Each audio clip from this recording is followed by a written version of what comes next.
When I discovered his mother had been dead for 5 years, I felt the ground collapse beneath me. 25 years of lies crumbled before me like a sandcastle. Good afternoon, my dears. I'm Eleanor Rose Smith. I'm 82 years old, and today I'm going to share with you a story from my life that completely changed my destiny. Before I begin, I'd like to ask you to like this video and subscribe to the channel. Let me know in the comments where you're watching from. I love knowing my words reach so many different places. I was born in 1943 in a small town in Kentucky called Hope Springs. It was a simple place where everyone knew each other. My father was a shoemaker and my mother a seamstress. I grew up watching my mother create true works of art with her black Singer sewing machine, those old pedal-operated machines. I learned to sew early. By 10, I was making small repairs, and by 15, I was helping my mother with wedding dresses for young women in town. It was during one of those dress fittings that I met Joseph. He was the cousin of a bride for whom we were making a wedding dress. Joseph came to our house to deliver a message from the family, and, as they said back then, it was love at first sight, at least for me. He was tall, dark-haired, had a well-trimmed mustache, and a way of speaking that left me breathless. He was 25, worked as an accountant at the only bank in town, and everyone considered him an excellent catch. After that day, Joseph began to appear at our house frequently, always with a different reason, but I knew it was to see me. My mother noticed too and kept an eye on us, always present in the living room while we talked. In those days, a respectable young woman wasn't left alone with a young man, no matter how respectable he seemed. And Joseph seemed to be the most respectable man in the world. We dated for 2 years. Sunday meetings in the town square after church, always accompanied by one of my 4 brothers. Visits to my home, where we had coffee with cornbread in the living room, under the watchful eye of my parents. It was a beautiful courtship, as courtships were in those days, without touches beyond holding hands, without kisses, except for a few stolen ones when no one was looking. In 1962, when I turned 19, we got married. It was a simple ceremony at Hope Springs First Baptist Church. My light-colored dress was made by my mother and me. We worked on that piece of satin and lace for months. I still keep it, yellowed by time, but still as beautiful as the day I wore it. At our wedding, I met very few of Joseph's relatives. He said he had a small family. His father had passed away when he was a teenager, and his mother, Mrs. Virginia, was his only close relative, besides some distant cousins who didn't even attend the wedding. Mrs. Virginia was there, a thin lady with gray hair tied in a tight bun, dark dress, and a gaze that seemed to evaluate me all the time. We didn't talk much. In fact, I don't think we exchanged more than 10 words that day. "Take good care of my son," was what she told me before leaving right after the ceremony. She didn't even stay for the small reception we had. Joseph explained that his mother didn't like noisy environments and preferred the tranquility of her home. After the wedding, we moved to Louisville. Joseph had secured a transfer to the bank's central branch, and I was excited about the idea of living in the city. We rented a small apartment in the Highlands neighborhood, and I began to dream about the life we would build together. I wanted children, a home of our own. I wanted to be happy beside the man I loved. In the first few days, I noticed something curious. Every Monday, without fail, Joseph would set aside some of his clothes, especially white work shirts, put them in a small suitcase, and say, "I'm taking these to my mother to wash." I found it strange. After all, I knew how to wash clothes very well. My mother had taught me all the secrets of good washing and was very proud of my ability to remove any stain. "Why does your mother need to wash your shirts? I can do that perfectly well," I said, a little offended. "Eleanor, My mother has been washing my shirts since I started working at the bank. She has a special way, uses a bluing agent that makes whites whiter and an iron that only she knows how to use. It's a tradition of ours. I don't want to hurt her feelings by taking that away from her, Joseph explained, with that smile that always disarmed me. I accepted, of course. Who was I to question a tradition between mother and son? Besides, I wanted to do everything to please my mother-in-law, to earn her respect and hopefully her affection over time. In the first few months, I suggested visiting Mrs. Virginia several times. I wanted to get to know her better, establish a closer relationship. After all, she was the mother of the man I loved. But Joseph always found an excuse. My mother is very reserved, Eleanor. She doesn't like receiving visits, especially without notice. Then let's give notice. We can set a Sunday to have lunch with her. She doesn't like cooking for more than one person. It's been that way since my father died. She prefers solitude. I can cook. I'll bring everything ready. Eleanor, you're not understanding. My mother has peculiarities. She values her privacy a lot. That's how she raised me, respecting her space. If we pressure her, she'll only distance herself more. And so it went, week after week, month after month. Joseph would take his clothes to his mother on Mondays and bring them back impeccably washed and ironed on Tuesday or Wednesday. I took care of all the other clothes in the house, but the bank's white shirts were Mrs. Virginia's exclusive territory. In 1964, we had our first child, Mark. It was immense joy. I thought the birth of the grandson would make Mrs. Virginia come closer, but it wasn't quite like that. She sent a small gift, a hand-knitted wool bootie, but didn't come to meet the baby. Joseph visited her with photos of his son and said she had been emotional but wasn't feeling well enough for visits. She's getting old, Eleanor. She has problems with her legs, difficulty moving around. One of these days I'll bring her here when she's feeling better. That day never came. 2 years later, we had our daughter, Mary. The same ritual was repeated. A little gift sent, no visit. I started to worry about the situation. It was strange that my children didn't know their own grandmother. I questioned Joseph a few times, but he always had a ready answer. My mother was never one to show affection, Eleanor. She raised me that way, with distance. It's not out of malice, it's just her way. She asks about the grandchildren, she worries, but in her own reserved way. Time went by. Our marriage continued peacefully. Joseph was a good husband, affectionate, hard-working. He rose in the bank, receiving promotions. We managed to buy our own house, a nice 2-story home in the Cherokee Park neighborhood. I took care of the children and the house, did some sewing work for the neighbors, led a life that many women of the time would consider ideal. But that Monday ritual continued. The suitcase with the white shirts, the visit to Mrs. Virginia. Over the years, I tried everything to get to know my mother-in-law better.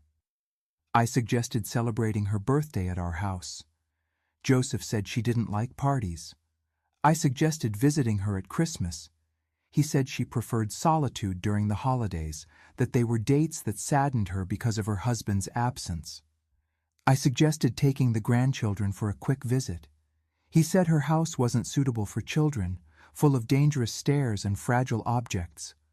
And so 25 years passed. 25 years of marriage, watching my husband leave every Monday with his little suitcase of clothes to visit a mother-in-law I barely knew, whom my children had never seen. Mark was already in engineering college, Mary finishing high school, dreaming of studying medicine. I was already 44, some wrinkles beginning to appear, the first strands of white hair that I disguised with homemade dyes. It was during this time that the seed of suspicion began to grow inside me. I can't explain exactly what changed, but I started to question the whole story. How was it possible that after so many years I still didn't properly know my husband's mother? How could it be that my children had no relationship whatsoever with their paternal grandmother? On one of the Mondays in May 1987, I made a decision that would change my life forever. I decided to follow my husband. I needed to understand once and for all what happened during these weekly visits. To meet my mother-in-law, even if uninvited. That morning I told Joseph I was going to the market and then visiting a friend who wasn't feeling well. He left with his little suitcase of shirts, as he always did, and I waited a few minutes before leaving too. I took a taxi and asked the driver to follow the bus where my husband had boarded. What happened next, my dears, is something that still pains me to tell, even after so many years. But it's important to share, because that's where my journey of discovery, pain, and finally, liberation began. On that Monday in May 1987, the sky dawned gray, as if it already knew what I was about to discover. I dressed carefully. I chose discreet clothes, a simple dark-colored dress that wouldn't draw attention. I put a scarf on my head and rarely worn dark sunglasses. I didn't want to be recognized if Joseph looked back. My heart was beating so hard in my chest that I thought he might hear it. As the taxi followed the bus, my hands trembled over the worn leather purse I clutched in my lap. The driver looked at me in the rearview mirror a few times, probably intrigued by my nervousness, but didn't say anything. He only asked once, "Are you all right, ma'am?" I responded with a quick nod. I imagined 1,000 scenarios during that trip. Maybe Mrs. Virginia was really that reclusive person Joseph described. Maybe she lived in precarious conditions, and my husband was ashamed to show it, or perhaps she had some disease that disfigured her, and he wanted to spare her from others' judgment. I created justifications, one after another, in a desperate attempt to calm that terrible feeling growing inside me. The bus followed a path I didn't know, toward a neighborhood on the other side of town. After almost an hour, I saw Joseph get off at a stop and start walking. I asked the driver to stop the taxi a little ahead. "Can you wait? I won't be long," I asked. "Are you sure you want to do this?" asked the taxi driver, a gray-haired gentleman who seemed to understand exactly what I was doing. "Sometimes it's better not to know certain things." "I need to know," I replied, with a determination I didn't know I had. I followed Joseph at a safe distance. He walked with firm steps, like someone who knows the way well. After a few blocks, he entered a tree-lined street with simple but well-kept houses. He stopped in front of a yellow 2-story house with a small porch, took a key from his pocket, and opened the door as if arriving home. I stood paralyzed at the corner, hidden behind a tree. This didn't make sense. Joseph had said his mother lived in a small apartment downtown, not in a 2-story house in a residential neighborhood. I waited a few minutes, gathering courage to approach. I walked slowly to the house and, with my heart in my throat, peeked through the side window. The curtain was slightly open, allowing me to see part of the living room. It was then that my world fell apart. I saw Joseph embracing a woman. It wasn't Mrs. Virginia. It wasn't an elderly lady with gray hair. It was a younger woman than me, with long black hair, wearing a floral dress. They kissed in a way we only kiss someone we deeply love, with an intimacy that only exists between people who share a life.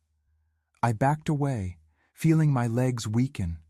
I almost fell, but supported myself against the wall of the house. It was then that I heard children's laughter coming from inside. I forced myself to look through the window again and saw 3 young people entering the living room, 2 teenage boys and a girl who must have been about 16. "Dad, I brought the magazines I promised," said one of the boys, hugging Joseph. "Dad," they called him Dad. My husband, the father of my children, was the father of other children. He had another family, another house, another life. I don't know how I managed to get back to the taxi. I remember walking like a sleepwalker, tears blurring my vision, the world spinning around me. The taxi driver didn't ask questions when I got into the car sobbing. He just offered me a handkerchief and asked where I wanted him to take me. Anywhere but home, I replied, without knowing what to do. I ended up asking him to drop me at my friend Constance's house, the only person I trusted enough to share that terrible discovery with. Constance was a widow, lived alone in a small house in the same neighborhood where I lived. We had been friends since I moved to Louisville, and she had always been suspicious of Joseph and his stories about the mysterious mother. When I arrived at her house in that state, Constance didn't need explanations. She opened the door, pulled me inside, and hugged me tight as I collapsed in tears.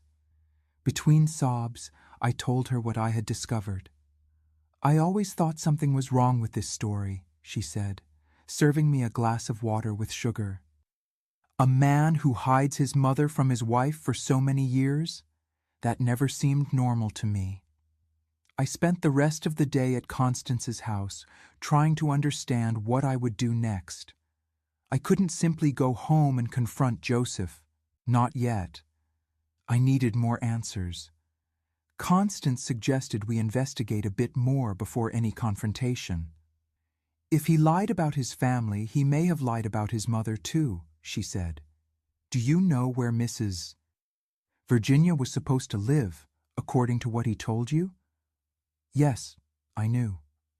Joseph always mentioned that his mother lived in a small apartment on Main Street, downtown.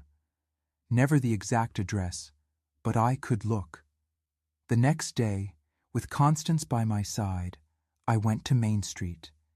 It was a commercial street, with some old apartment buildings on the upper floors. We entered several buildings, asking for Mrs. Virginia. No one knew her. We were almost giving up when an old man sweeping the sidewalk of a small restaurant heard us asking, "Mrs. Virginia, Joseph's mother from the bank, she lived in that building over there," he said, pointing to an old building across the street. "But it's been about 5 years since she died, poor thing. A sudden stroke took her." 5 years. Mrs. Virginia had been dead for 5 years. And during all that time, Joseph continued leaving with his little suitcase of clothes every Monday, saying he was going to visit her. I wanted to collapse right there in the middle of the street. The lie was even bigger than I had imagined. It wasn't just another family, it was an entire life built on lies. Constance held me by the arm, giving me strength to continue. "Did you know her?" I asked the man, trying to control my voice. "Oh, yes. She came to lunch here almost every day. She was a good customer, always polite. She got sick with leg problems in the last years, barely left home. The son visited her frequently until one day, well, life is like that." We thanked him and left. I walked like an automaton, letting Constance guide me. My head was buzzing. If Mrs. Virginia had been dead for 5 years, where had Joseph been going on Mondays before I discovered the other family? Had it always been like this, since the beginning of our marriage? We went back to Constance's house and made a plan. I needed to find out more about this other family before confronting Joseph. The next day, I went back to that tree-lined street, to the yellow 2-story house. I observed from a distance, hidden in a small diner across the street. I saw the woman leave with the youngest daughter, both in uniform. The mother was probably a teacher. Later, the 2 boys left with school backpacks. For 3 days, I conducted this painful surveillance. I discovered that the woman's name was Barbara. I heard the children call her by name when they passed near the diner. She was a teacher at a nearby school, from what I could understand from the conversations I caught. The children were named Robert, Charles, and Lucy. Robert, the oldest, seemed to be about 19 years old, the same age as my Mark. Charles must have been 17 and Lucy 16, the same age intervals as my children. This meant that family had existed since before my marriage to Joseph, or started right after. He had been living a double life from the beginning. 2 wives, 2 sets of children, 2 houses. How was it possible? How did he manage to maintain this farce for so long? I made more inquiries in the neighborhood, pretending to be an old colleague of Barbara's, looking for her address. I discovered they had lived there for over 20 years, that Joseph was known as a good father, a good husband, who visited the family regularly but traveled a lot for work, the excuse he gave for his absences. Each discovery was a stab in my heart. 25 years of lies. 25 years believing in a love that was shared with another. My children, who grew up admiring their father, had half-siblings they didn't know existed. On the 4th day, I made a decision. It was time to confront Joseph. I went home to the surprise of my children, who were worried about my sudden disappearance.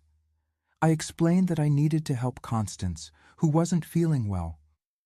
They accepted the explanation without questioning much. They were busy with their own lives, Mark with his college studies, Mary preparing for her college entrance exams. I waited for the next Monday to arrive.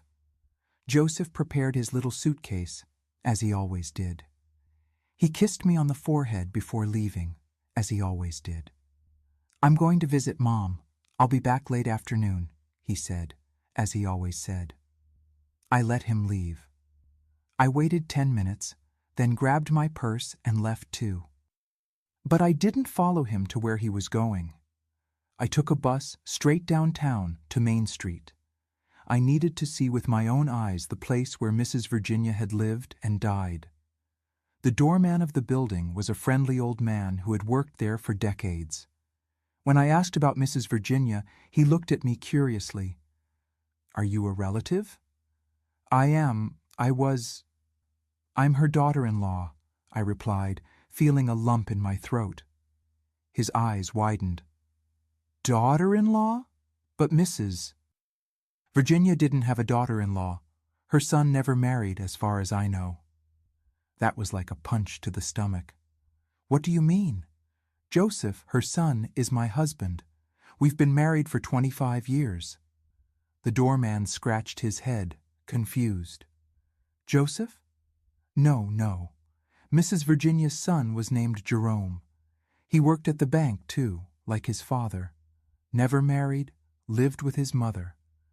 When she passed away, he sold the apartment and moved. They said he went south, to North Carolina. Jerome, not Joseph. My husband had stolen not only the mother's story, but even another person's identity. The fraud was complete, perfect in every detail. I felt the world spin around me again, weak legs, racing heart. The doorman, seeing my state, led me to a bench in the lobby and brought me a glass of water.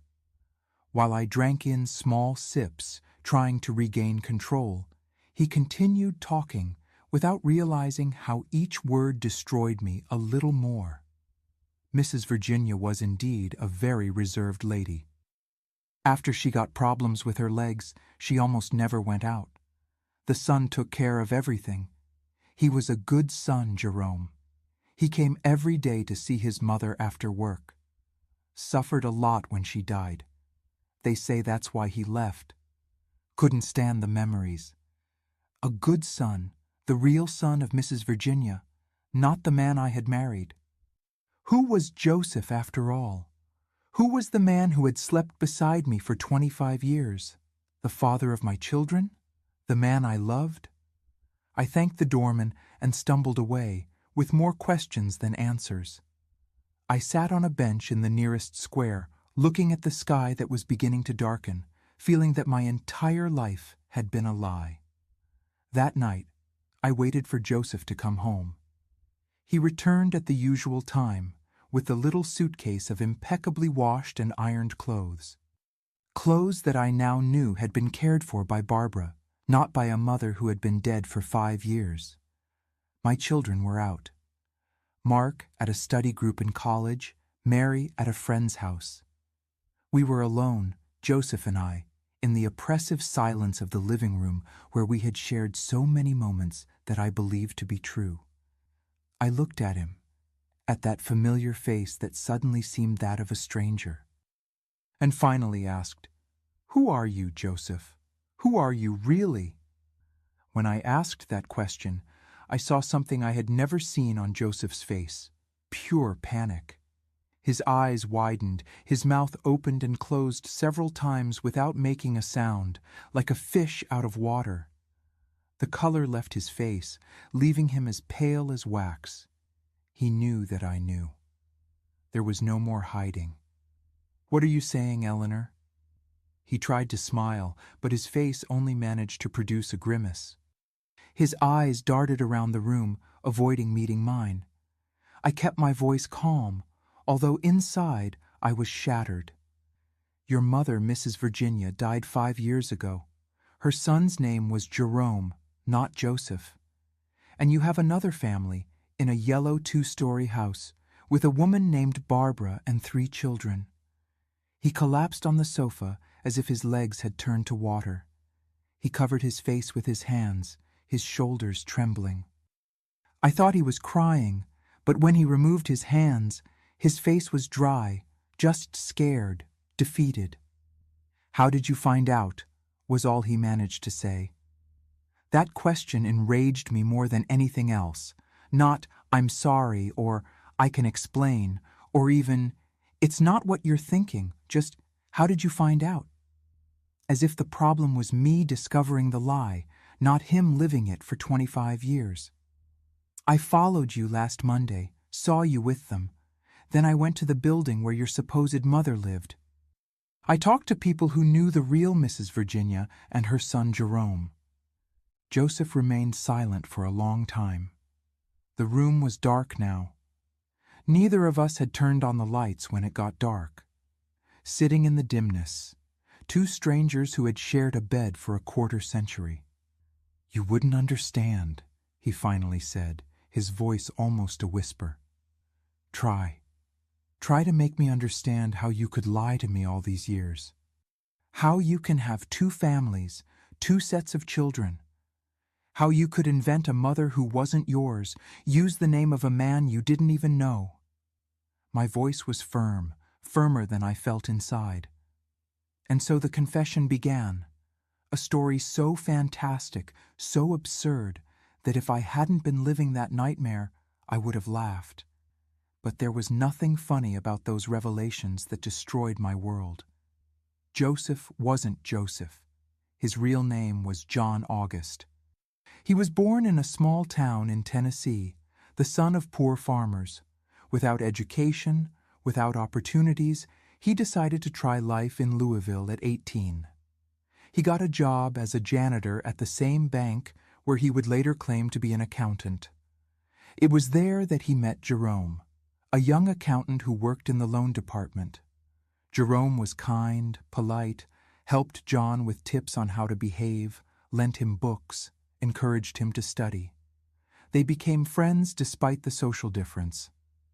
John admired Jerome, his education, his way of speaking, his knowledge. When Jerome mentioned he would be transferred to the New York branch, John saw an opportunity. Not the opportunity I would imagine of saying goodbye to a friend and wishing him good luck, but the opportunity to steal his identity, to become someone he never was. Jerome was reserved. Few at the bank knew him well. When he left, John began to present himself as Joseph, a name he thought more sophisticated than his own. He forged documents, invented a diploma, and gradually built a new identity. Nobody questioned much. In the 1960s, systems were precarious, verifications almost non-existent. "I wanted to be somebody, Eleanor," he explained in the darkness of our living room. "I wanted respect, wanted opportunities, As John August, son of illiterate farmers, I would never be anything. As Joseph, accountant with a diploma, doors would open, and they did. He got a better position at the bank, learned the job in practice, observing others. He was intelligent, caught on quickly. Nobody suspected. In a short time, the lie became his reality. During this same period, he met Barbara. She was an elementary school teacher, came from a simple but educated family. They fell in love, started dating. John, now firmly established as Joseph, planned to marry her, continue building his new life. Then, by a twist of fate, he was sent to my town to open a new branch of the bank. There he met me at the dress fitting of Barbara's cousin. He saw in me, daughter of a respected family, skilled seamstress, girl of good character, another opportunity for social advancement. "I didn't plan to fall in love with you," he said, as if that was a consolation. "But it happened, and I didn't want to lose Barbara. So I decided I could have both, 2 lives, 2 wives, 2 sets of children, like in a fiction book, except it was my reality. My life was being torn apart by each word coming out of that man's mouth, whom I thought I knew. To maintain the farce, he invented the story of the reclusive mother. He told Barbara he traveled frequently for work, when in fact he was with me. He told me he visited his mother every week, when in fact he was with her. He balanced between 2 worlds, 2 identities, 2 families who didn't know of each other's existence. How did you manage to hide this for so long? How did no one ever see you with her? How did you maintain the story of your mother even after the real Mrs. Virginia died?" I asked, trying to understand the magnitude of that fraud. He explained with a disturbing calmness how he managed everything, how he kept the 2 families in distant neighborhoods, how he created elaborate stories to justify his absences, how he fabricated a complex web of lies that supported his house of cards for 25 long years. Mrs. Virginia's death almost unmasked him. He found out by chance when he went to her building to complete some detail of his story, but he adapted the lie, telling Barbara that his mother had died, while to me he continued the farce of the weekly visits. "And the clothes? If your mother was dead, who washed the clothes you took every week?" "Barbara," he answered in such a low voice I almost didn't hear. "She was always very good at it. I said it was for a co-worker who lived alone. She has a good heart." A good heart. My stomach turned with each new revelation. While I wondered why my mother-in-law didn't like my way of washing clothes, it was another woman, my husband's other wife, who washed them without knowing she was providing a service for her rival. "The children, do they know about me, know about their half-siblings?" He shook his head. "Nobody knows anything, neither from there nor from here."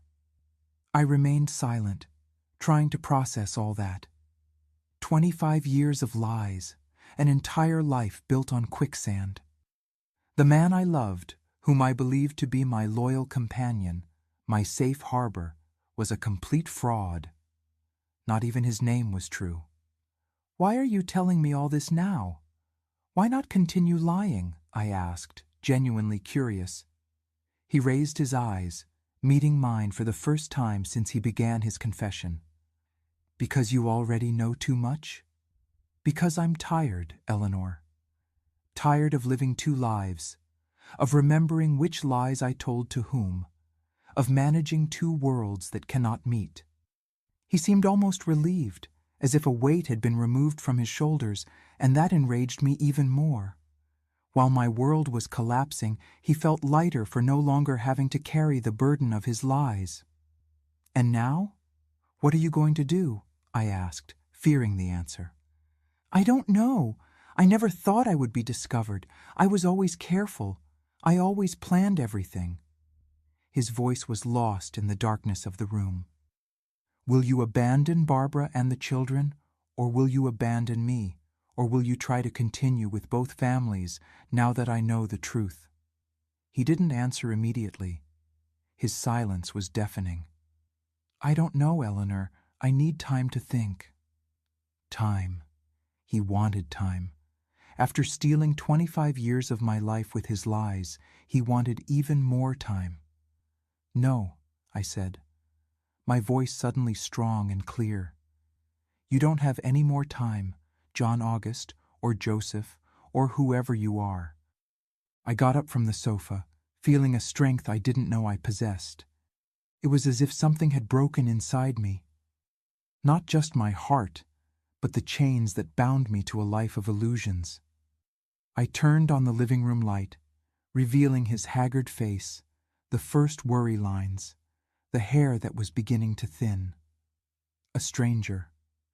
"I want you out of this house now. Eleanor, please, the kids. Mark and Mary aren't home, and when they return, I will be the one to tell them who their father really is. You had 25 years to be honest. Your time is up." He tried to argue, tried to convince me to wait, to think, not to make hasty decisions. But something had changed in me.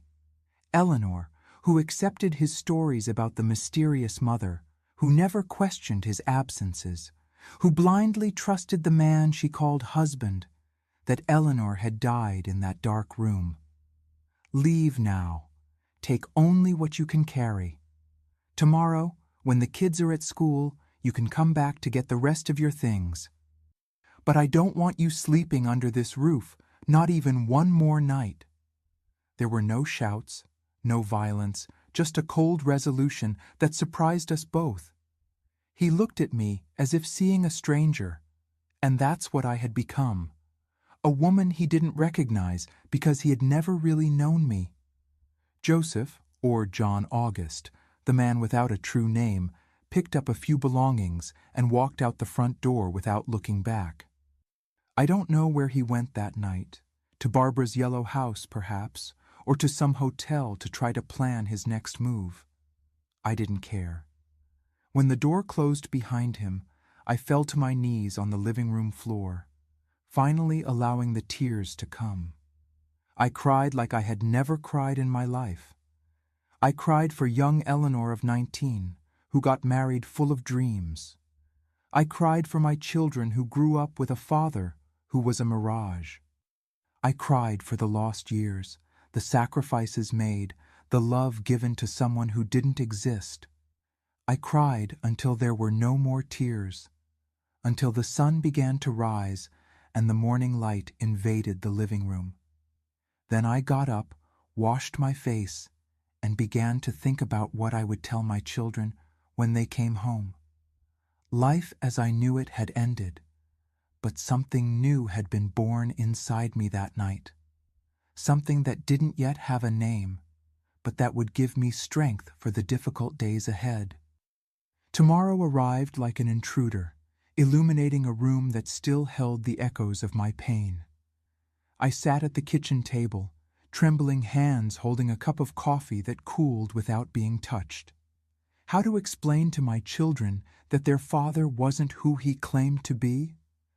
How to dismantle 25 years of false memories without destroying the ground beneath their feet? I heard the key turning in the door. It was Mark returning from his study group. He always spent the night at a friend's house when the meetings ended late. My son came in smiling, the heavy backpack on his back, the bright eyes of youth that hasn't yet known betrayal.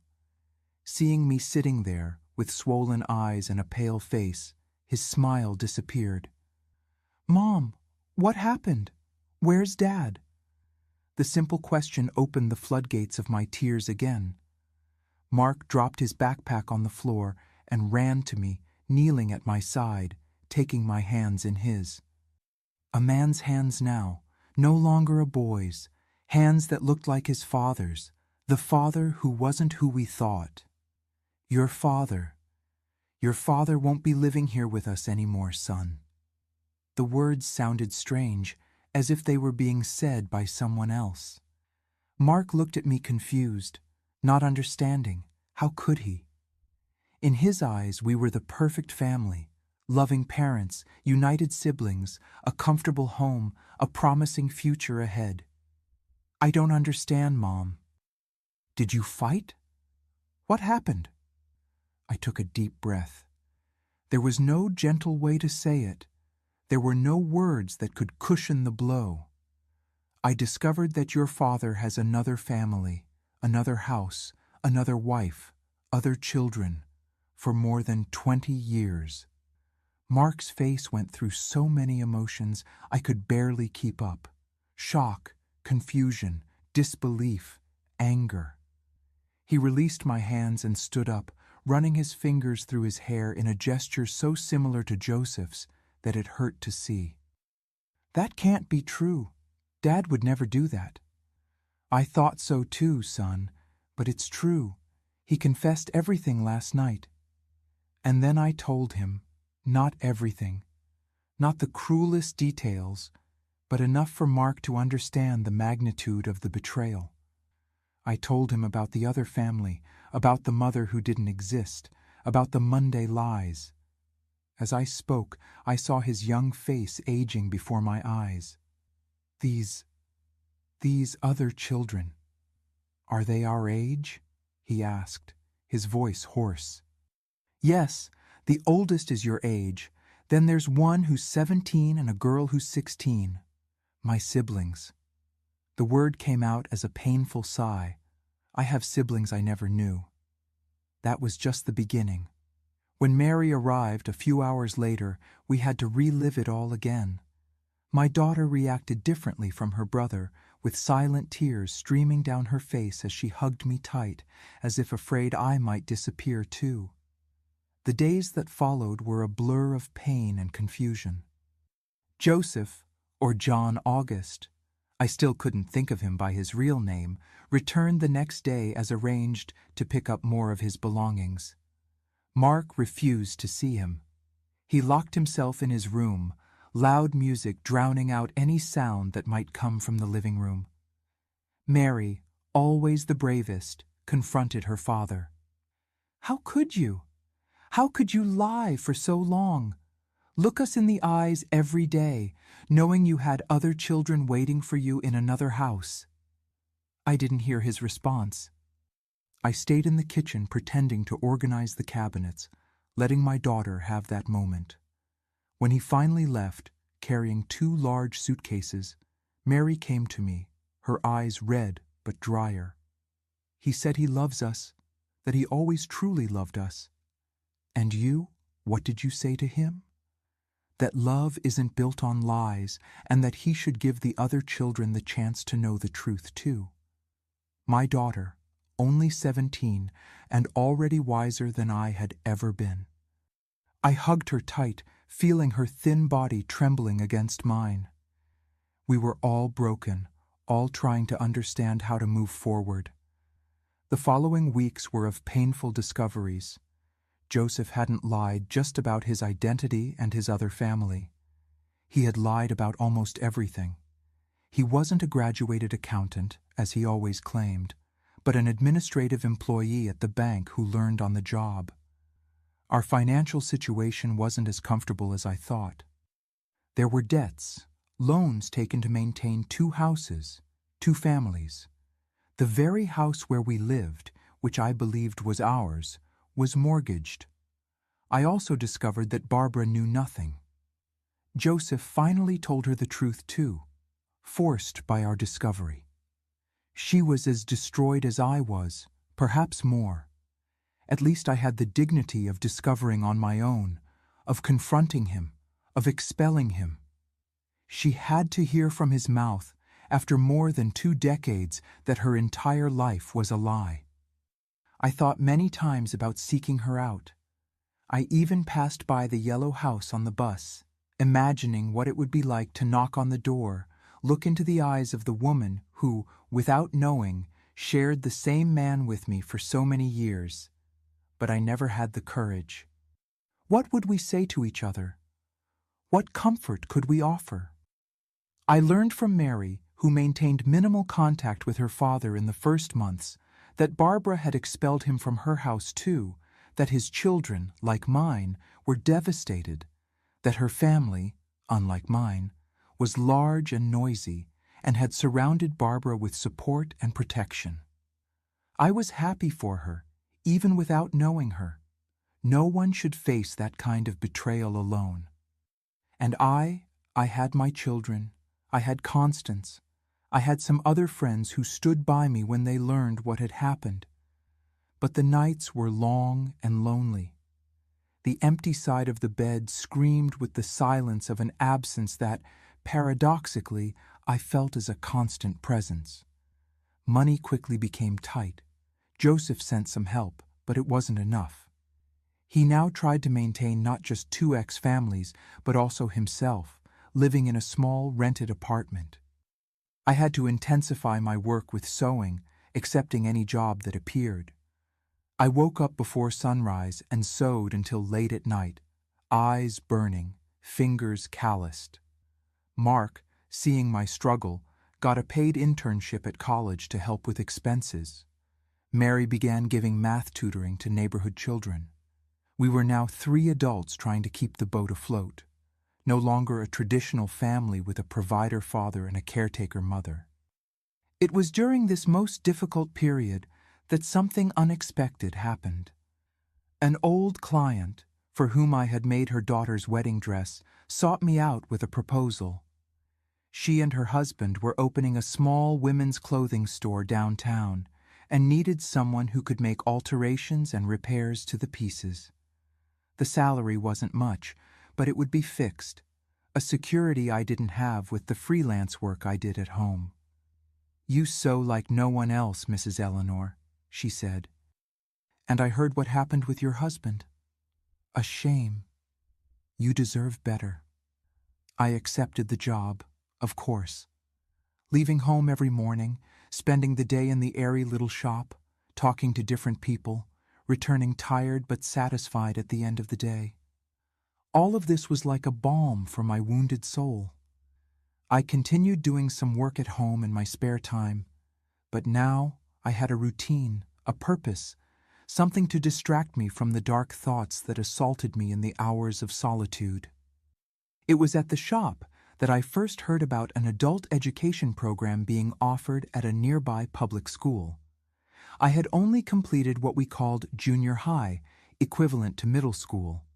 I had always wanted to study more, but marriage and children came along, and then life settled into that routine of wife and mother. Now, at 44, the idea of returning to study seemed frightening and, at the same time, strangely liberating. "You should try," said Cecilia, my co-worker, a young woman in her early 20s who was studying business administration at night. "It's never too late to study, and you're smart. You'd pick up the pace quickly."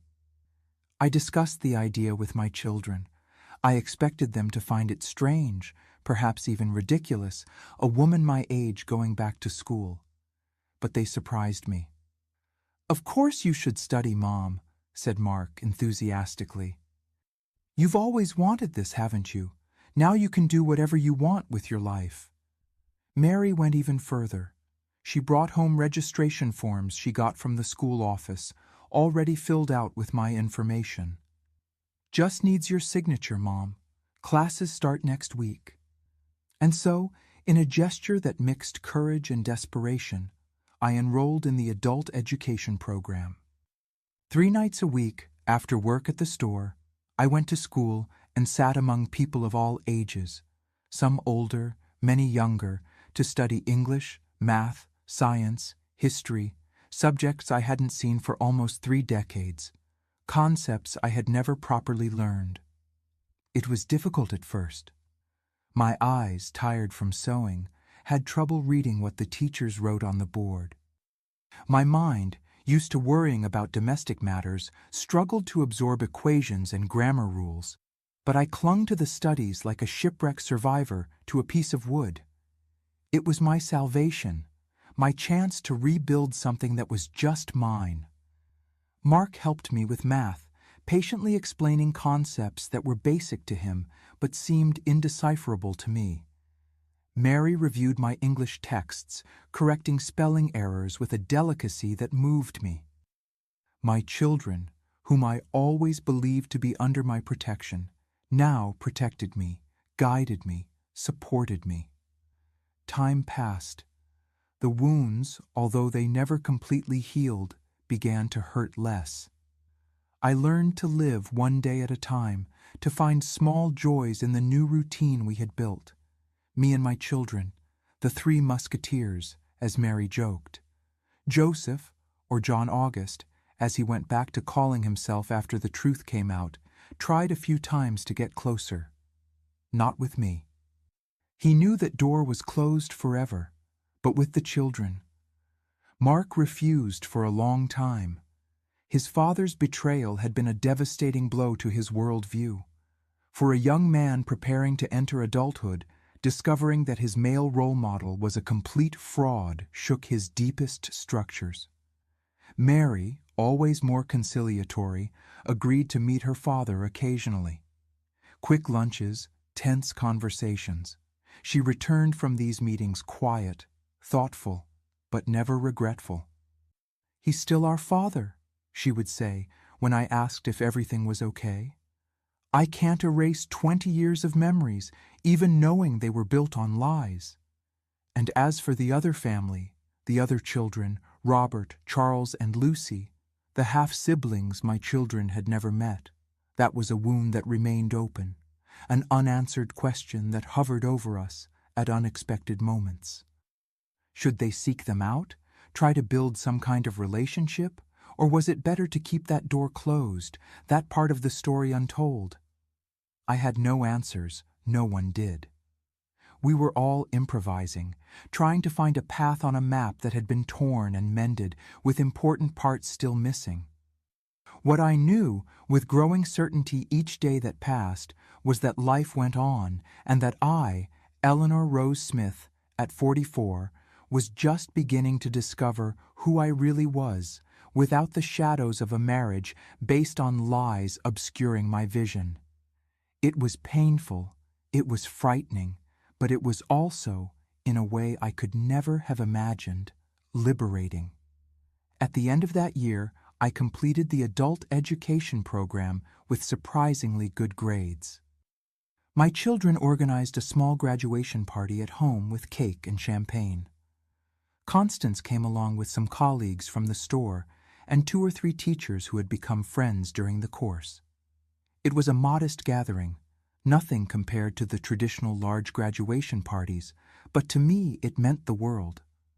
When everyone had left, and only the 3 of us, me, Mark, and Mary, remained in the living room decorated with improvised balloons, my daughter handed me a small package.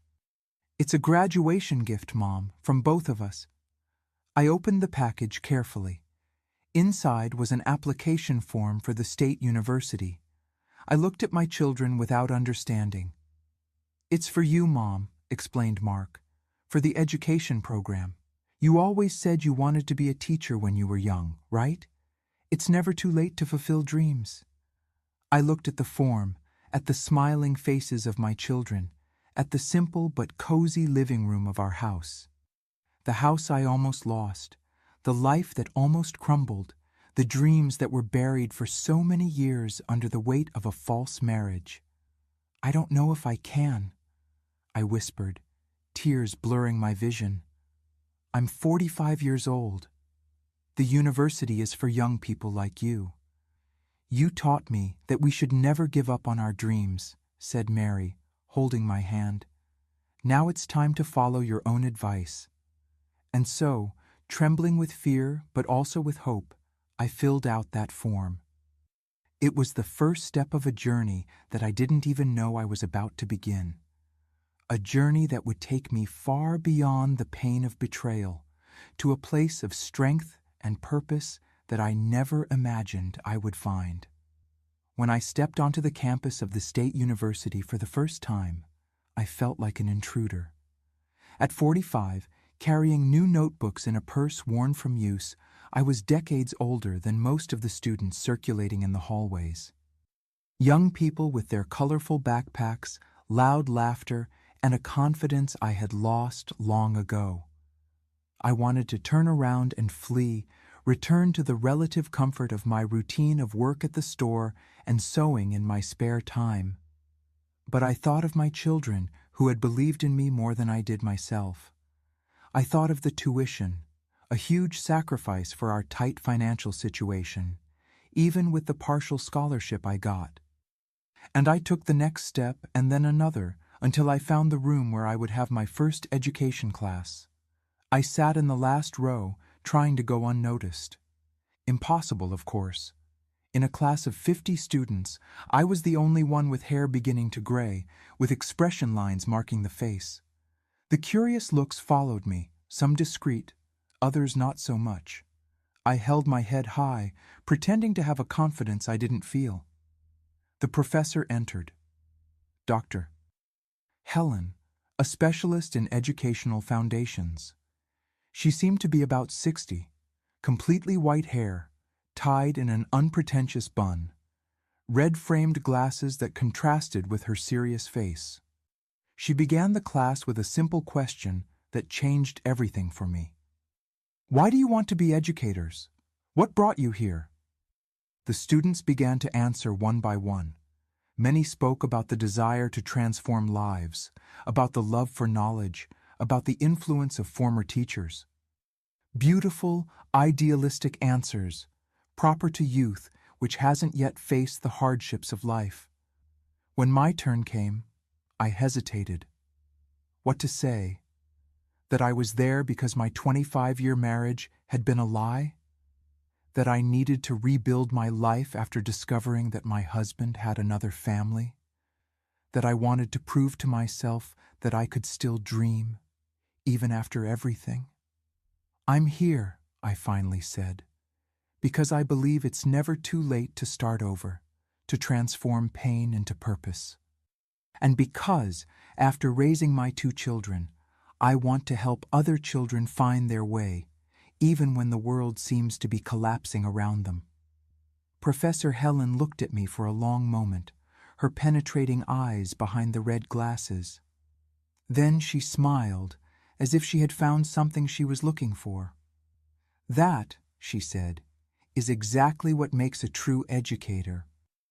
That simple moment was like a blessing, a confirmation that I was in the right place at the right time, despite all the circumstances that had led me there.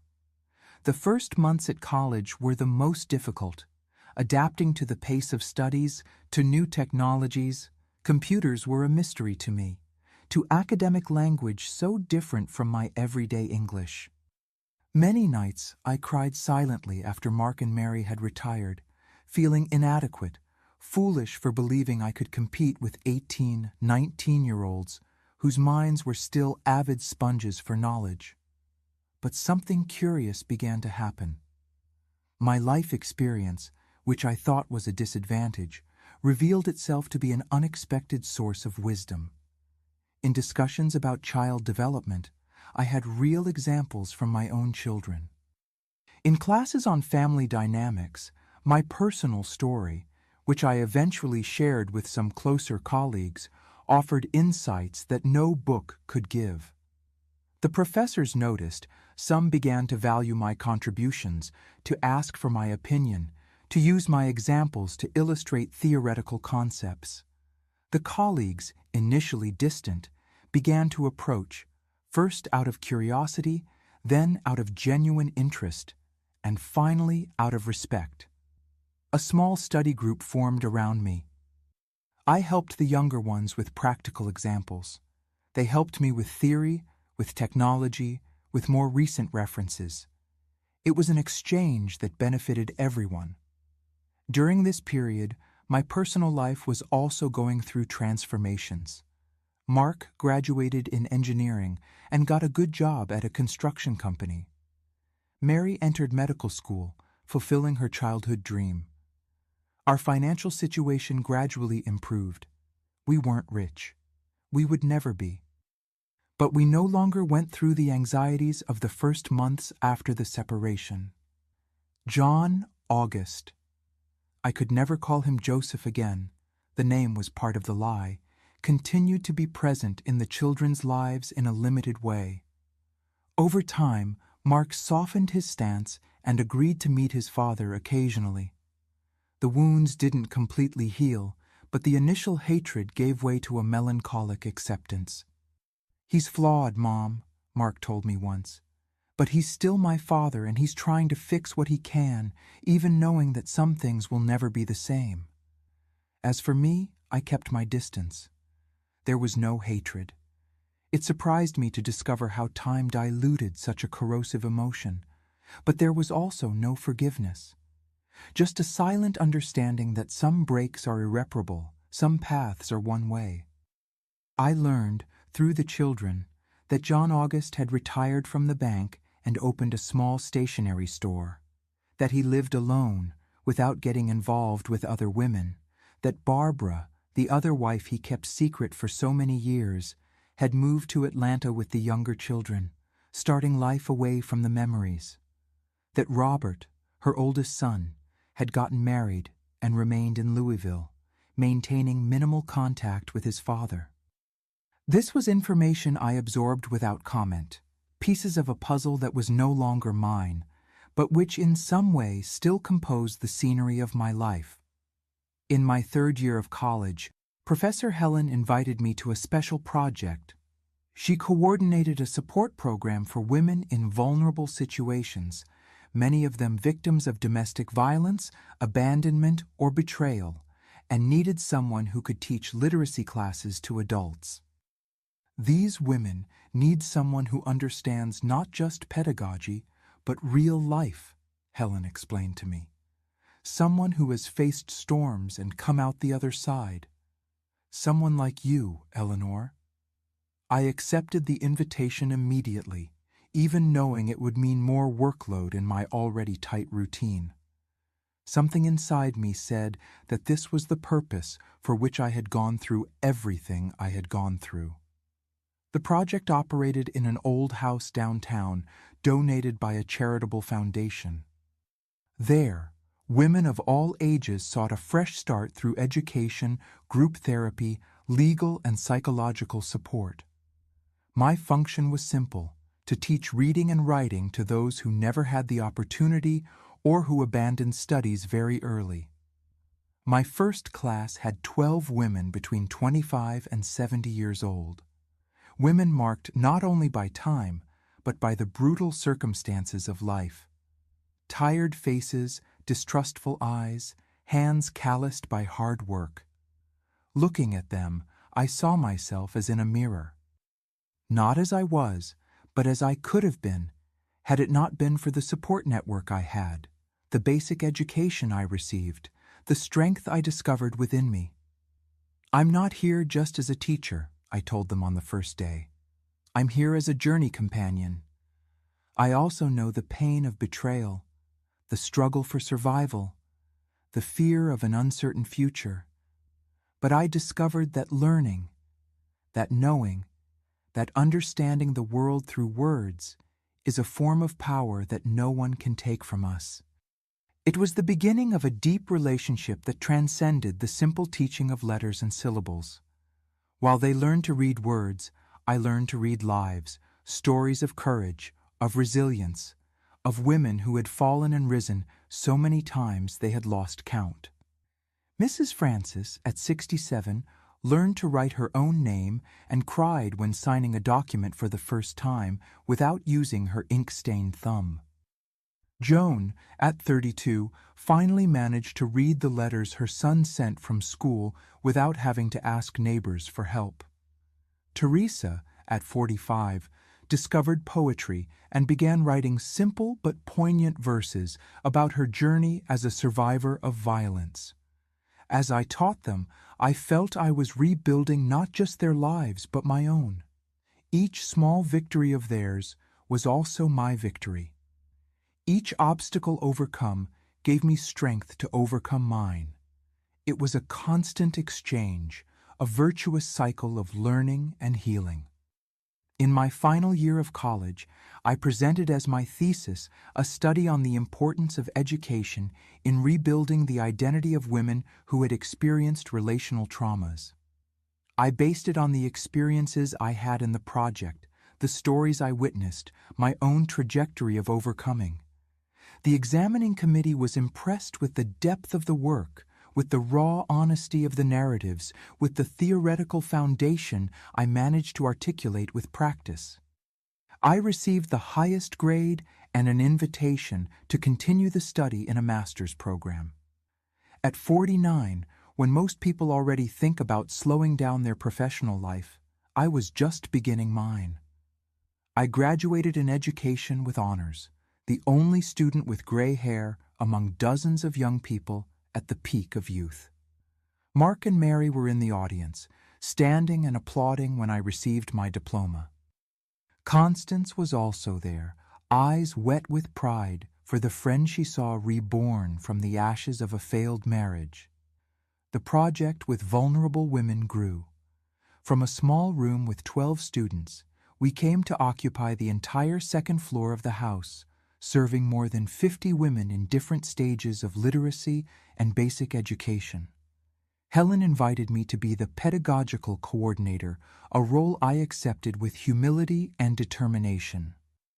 We also created a specific support group for women who, like me, had discovered prolonged infidelities or double lives of their partners. It was a very specific type of trauma that combined the pain of betrayal with the profound questioning of reality itself. If he lied about this, what else did he lie about? What else do I know? What in my life is real and what is fabrication? In this group, we shared our stories, our survival strategies, our small daily victories. We weren't just passive victims, we were active survivors, rebuilding our lives brick by brick, word by word, dream by dream. It was during this period that I received an unexpected call. It was Barbara, John August's other wife, the woman from the Yellow House. She had returned to Louisville for her son Robert's wedding and, through Mark, asked for my phone number. "We need to talk," she said, her trembling voice on the other end of the line. "After all these years, I think it's time." We met at a neutral cafe downtown. I immediately recognized the same face I had seen that fateful Monday, now marked by the years and the same pains that had marked mine. We sat face to face, two mature women who had shared, without knowing, the same man for more than 2 decades. The conversation was difficult at first, permeated by uncomfortable silences and carefully constructed phrases. But soon the barriers fell. We weren't rivals. We never were. We were victims of the same lie, involuntary participants in the same deception. And more than that, we were survivors, women who had rebuilt their lives after the house of cards collapsed. Barbara told me her version of the story, how she met John August, for her, that was always his name, when they were both young. How she believed in the story of constant work trips, how she raised 3 children practically alone, accustomed to her husband's absences, who ironically was with my family on the days he was missing from hers. "You know what's strangest?" she said, stirring the coffee with the spoon. Despite everything, he was a good father. He was present when he could, participated in the boys' lives, never missed one of Lucy's presentations at school. How does someone manage to live like this, divided in two, without going crazy? I had no answer to that question. I never did. Perhaps John August was indeed 2 different men, the Joseph I knew and the John that Barbara knew.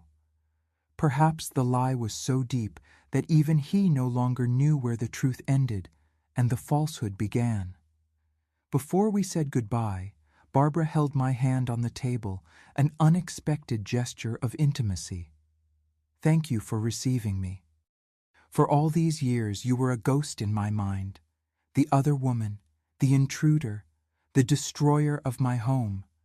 But you were just like me, a woman loving the man she believed she knew." I left that meeting with a strange sense of closure, a chapter that finally closed, an old wound that, if not completely healed, at least had stopped bleeding. At 52, I published my first book, a collection of stories of women who had passed through our classrooms and support groups, interspersed with pedagogical and psychological reflections on the reconstruction of female identity after relational traumas. It wasn't a traditional academic book, nor a simple set of testimonials. It was a hybrid that reflected my own journey, part teacher, part student, part survivor, part witness. The book, to my surprise, resonated beyond academic circles. I was invited to radio programs, lectures at universities, meetings with support groups in other cities. My personal story, which for so long had been a source of shame and pain, transformed into a tool of connection with other women going through similar situations. Mark married at 30 to Anne, an architect he met at work. Mary graduated in medicine and specialized in psychiatry, perhaps inspired by the emotional scars our family carried. Both built solid lives, honest relationships, families based on truth and mutual respect. And as for the other children, the half-siblings my children never really knew, Robert, Charles, and Lucy, there were some encounters over the years, timid attempts to establish some kind of connection. They didn't become a united family. The circumstances were too complex, the wounds too deep to allow that. But there was a mutual recognition, a respect for the shared pain, a silent understanding that all were victims of the choices of a man they loved and who disappointed them. Today, at 82, I look back and see a journey that I could never have imagined when I was that young seamstress of 19, getting married full of dreams to the man I thought I knew. The pain of betrayal, which I once thought would destroy me, became the catalyst for a life of purpose and meaning. The project with vulnerable women, which began with a small literacy classroom, transformed into a respected foundation with educational, psychological, and professional programs that have served thousands of women. I officially retired a few years ago, but I still show up there almost every week for a coffee with the younger teachers, for a conversation with former students who come back to tell their success stories. My home now is small, but welcoming, always full of books, plants I cultivate with care, photographs of my 5 grandchildren and 2 great-grandchildren. Mark and Mary visit me regularly, bringing the children, filling the environment with laughter and life. Constance, my faithful friend, passed away 3 years ago, but left me the company of her cat, a lazy Persian who now sleeps at my feet as I recall this story. John August died a decade ago, at 85, a stroke like his supposed mother. I attended the funeral, not for him, but for my children, who, despite everything, felt the loss of their father.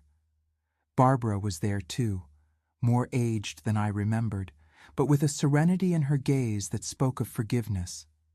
Not forgetting, never that, but acceptance that the past is immutable, and that carrying resentment only poisons one's own soul. I don't know if I ever managed to completely forgive John August, but I know I didn't allow his betrayal to define the rest of my life. Instead of sinking into bitterness, I chose to emerge stronger, wiser, more compassionate with others' pains for knowing my own so intimately. And if there's one lesson I learned in this long journey, it's that our greatest wounds can become our greatest gifts. That from the ashes of disappointment can be born a higher purpose, that it's never too late to start over, to learn, to grow, to love again, not necessarily a new partner, but life itself, with all its imperfections and possibilities. And that, my dears, was my story. A journey from pain to strength, from lies that led me to discover deeper truths about myself. If this story touched your heart in some way, I ask that you leave your like on the video, subscribe to the channel to follow more stories like mine. Share it with someone who might need to hear that even after the worst betrayals, it's possible to rebuild life and find a new purpose. From an 82-year-old lady who has lived enough to know that our scars can become our greatest fortresses. Thank you very much for listening to me, and don't forget to comment where you're watching from. I love knowing that my words reach people in so many different places.